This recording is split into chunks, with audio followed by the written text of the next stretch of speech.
Hi friends, good morning. ఈరోజు పోహా ఎలా చేసుకోవాలో చూడండి.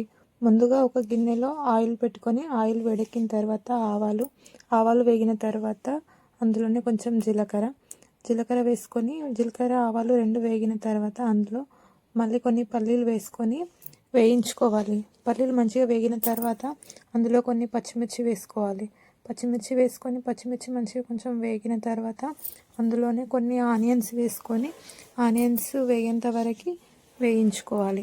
ఆనియన్స్ వేగిన తర్వాత అందులోనే కొంచెం కరివేపాకు వేగిన తర్వాత అందులోనే కొంచెం పసుపు తర్వాత అల్లం వెల్లుల్లి పేస్ట్ వేసుకొని వేయించుకోవాలి.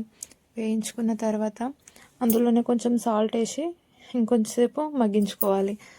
మగ్గిన తర్వాత అందులో అటుకులను 2-3 సార్లు మంచిగా వాష్ చేసుకున్న తర్వాత వేసుకొని మంచిగా కలుపుకోవాలి. కలుపుకున్న తర్వాత అందులో కొంచెం కొత్తిమీర వేసుకొని మళ్ళీ ఒకసారి కలుపుకుంటే సరిపోతుంది. బాయ్.